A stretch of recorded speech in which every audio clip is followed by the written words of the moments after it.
एक राजा था। वे अपनी पत्नी और एक बच्चे के साथ बहुत खुश थे। एक दिन की बात है कि पड़ोसी राज्य के राजा का निधन हो जाता है, जो उनका अच्छा मित्र था। लेकिन उस पड़ोसी राजा का बेटा बहुत ही क्रूर था। पड़ोसी राजा के निधन के बाद राजा अपने रानी से बात कर रहे थे कि जो मेरा मित्र था उसका तो निधन हो गया, भगवान उनकी आत्मा को शांति दे। मगर राजा की एक बात और सताई जा रही थी कि राजा तो मेरे अच्छे मित्र थे, लेकिन उसका बेटा बड़ा क्रूर है। ऐसा न हो कि वो मेरे राज्य पर आक्रमण कर दे। राजा और रानी दोनों बात ही कर रहे थे कि मंत्री ने आकर बोला, महाराज, पड़ोसी राजकुमार ने अपने राज्य पर आक्रमण कर दिया है। ये सब सुनकर राजा बहुत दुखी हुए, पर राजा ने अपने मंत्री और सैनिकों को आदेश दिए कि तुम सभी युद्ध करने के लिए तैयार हो जाओ। अपने राज्य को किसी भी तरह कुछ नहीं होना चाहिए। राजा की बात मानकर सभी मंत्री सैनिक अपने हथियार लेकर युद्ध करने के लिए निकल पड़े। इधर राजा को अपने बेटे की चिंता होने लगी कि मेरा बेटा अभी बालक है, अभी राजनीति और युद्ध नीति का ज्ञान नहीं है। राजा ने अपने बेटे को एक मंत्री और कुछ सिपाही के साथ सुरक्षित जगह पर भेज दिए। इधर राजा और रानी अपने सैनिकों और मंत्रियों के साथ युद्ध करने लगे। युद्ध लगभग 2 महीनों तक चला। एक दिन राजा घायल हो जाते हैं और घायल होने के कारण उनका तबीयत बिगड़ने लगता है। फिर भी वो सैनिकों की हौसला बढ़ाने के लिए युद्ध के मैदान में जाते थे। राजा एक दिन फिर घायल हो जाते हैं और उनकी मृत्यु हो जाती है। फिर क्रूर राजकुमार ने रानी सहित पूरा सैनिक को बंदी बना लेता है और सारा राज्य अपने कब्जे में कर लेता है। जब राज को इस सारी बात को पता चलता है कि मेरे पिता मारे गए तथा मेरी माँ और सारे सैनिक बंदी बना लिए गए हैं, तो माँ को छुड़ाने के लिए युवराज तरीका ढूंढने लगा। युवराज किसी तरह और सैनिकों को इकट्ठा किया और क्रूर राजकुमार पर आक्रमण की योजना बनाई। तभी उसे पता चला कि क्रूर राजकुमार ने रानी को फांसी पर लटका दिया। ये सुनकर राजकुमार सदमे में पड़ जाता है। उसका दिमाग काम करना बंद कर देता है। फिर भी उसने साहस जुटाकर अपने सैनिकों को छुड़ाने के लिए युद्ध करने के लिए योजना तैयार करता है और पास के राज्य के राजा से सहयोग मांगता है। वहां का राजा को लगने लगता है कि ये मेरा राज्य को हड़पना चाहता है, इसीलिए क्रूर राजकुमार को सूचना भेज दिया। जब इस बात को पता युवराज को चला तो युवराज बिना सैनिकों को बताए वहां से कहीं दूर अकेला निकल गया। युवराज किसी शहर में जाकर अपनी बात पहचान को छुपाकर एक किसान के यहाँ काम करने लगा। युवराज बीते बातों को भूलना चाहता था, परंतु वह नहीं भूल पा रहा था। युवराज कोई भी काम करता, उसका ध्यान उन्हीं सारी बातों पर जाता। ध्यान में डूबे रहने के कारण वो कोई काम अच्छे से नहीं कर पाता था। एक दिन किसान ने कोई काम देकर गया था। युवराज चिंता में डूबे रहने के कारण वह काम को पूरा नहीं कर पाया, तो किसान ने उसे घर से बाहर निकाल दिया। अब युवराज किसान का घर छोड़कर जंगल में रहने लगा। एक दिन क्रूर राजकुमार के सैनिक युवराज को देख लेते हैं। युवराज किसी तरह से वहां से भाग निकलता है और एक बौद्ध भिक्षु के कुटिया में पहुंच जाता है। युवराज को जोर से प्यास लगी थी। बौद्ध भिक्षु उसे पानी पिलाया, उन्हें हाथ मुंह धुआकर भोजन कराया। युवराज सोचने लगा कि इस संसार में बुरे लोग के साथ साथ अच्छे लोग भी हैं। उसे अब इस बात की चिंता सताने लगी कि हम उन प्रजा और सैनिकों को छोड़ आए हैं जो हम पर पूरा विश्वास करते थे, और ये हमने क्या कर दिया। सोचते सोचते रात हो जाती है। उसे नींद तक नहीं आ रही थी। वो यही सोच रहा था कि मैंने गलत किया, मुझे राज्य के लोग कभी भी माफ नहीं करेंगे। हमने जो किया वह बहुत गलत था।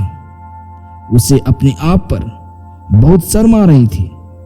वह रात में प्लान बनाया कि सुबह होते ही वह यहां से निकल जाएगा। बौद्ध भिक्षुओं पर वह बोझ नहीं बनेगा, उनका कोई फायदा नहीं उठाएगा, क्योंकि अभी तक बौद्ध भिक्षु के यहां था। सुबह होते ही वह युवराज कुटिया से बाहर जाने के लिए निकला।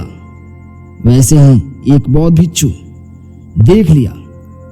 बौद्ध भिक्षु ने युवराज से बोला, बंदे तुम कहां जा रहे हो? युवराज कुछ नहीं बोला, परंतु बौद्ध भिक्षु सवाल पर सवाल किए जा रहे थे।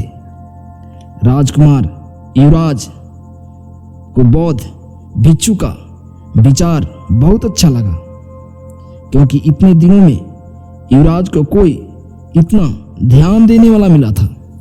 उसी समय युवराज और बौद्ध भिक्षु के सामने एक बुढ़ा आदमी आया और राजकुमार को सलाम किया। बुढ़ा व्यक्ति युवराज का सैनिक था, जो युवराज को पहचान गया था। फिर बुढ़ा व्यक्ति युवराज से बोलता है कि महाराज, आप अपने राज्य में चलिए। सैनिक तथा गुलाम प्रजा को क्रूर राजकुमार से मुक्त करवाएं। आप पर सभी लोगों का पूरा विश्वास है। युवराज बोलता है, मैं राजा नहीं हूं, तुम कौन हो? बुढ़ा व्यक्ति बोलता है, आप मुझे पहचानने से इनकार क्यों कर रहे हैं? आप पर हम लोगों को पूरा विश्वास है कि आप सभी को मुक्त करवाइएगा। युवराज कुछ नहीं बोलता है और चुपचाप सुनते रहता है। फिर बुढ़ा व्यक्ति बोलता है, आप चुप क्यों हैं? कुछ जवाब क्यों नहीं देते? तब युवराज बोलता है, देखो, अब मैं सभी अतीत भूल गया हूं। अब मैं युवराज नहीं हूं। कृपया तुम यहां से चले जाओ।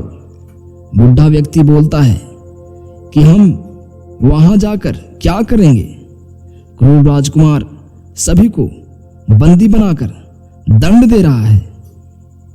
अगर आप नहीं चलिएगा तो हम भी नहीं जाएंगे। आपके साथ हम भी यहीं रहेंगे। आप मुझे साथ में ही रहने दीजिए। युवराज को उस व्यक्ति पर दया आ जाता है और साथ में रहने के लिए राजी हो जाता है। बौद्ध भिक्षु ये सब बात सुन रहे थे। सुनने के बाद युवराज से बोला, तुम क्यों नहीं अपनी प्रजा की रक्षा कर रहे हो? तुम्हें क्या दिक्कत है? युवराज बोला, महाराज, मुझे कूटनीति, राजनीति और युद्ध नीति का ज्ञान भी नहीं है। मेरे पास अब सैनिक भी नहीं है कि मैं युद्ध कर सकूं। अब कोई रास्ता नहीं है, इसीलिए मैं अब अपने राज्य नहीं जाऊंगा। बौद्ध भिक्षु बोलते हैं, तुमने कभी युद्ध करने का प्रयास किया? युवराज बोलता है, नहीं। बौद्ध कहते हैं, तो कैसे कह रहे हो कि कोई रास्ता नहीं है? तुमने कभी उस रास्ते पर जाने की कोशिश ही नहीं की जिस रास्ते पर तुम्हारा मंजिल है। बौद्ध भिक्षु के समझाने के बाद भी युवराज अपने राज्य जाने को तैयार नहीं हुआ। कुछ दिन के बाद बौद्ध भिक्षु कुछ दिनों के लिए पहाड़ी पर जा रहे थे। पहाड़ी पर जाते वक्त बौद्ध भिक्षु ने युवराज को भी चलने के लिए बोला, परंतु युवराज ने मना कर दिया क्योंकि वह बौद्ध भिक्षुओं पर बोझ नहीं बनना चाहता था। बौद्ध भिक्षु ने जाते समय युवराज को एक किताब दिए और बोले कि युवराज, तुम इस किताब को अध्ययन करके मुझे जरूर बताना कि यह किताब तुम्हें कैसी लगी। युवराज किताब को ले लेता है और कुटिया के अंदर जाकर किताब को अध्ययन करने के लिए खोलता है तो उसे कुछ ही अक्षर समझ में आते हैं।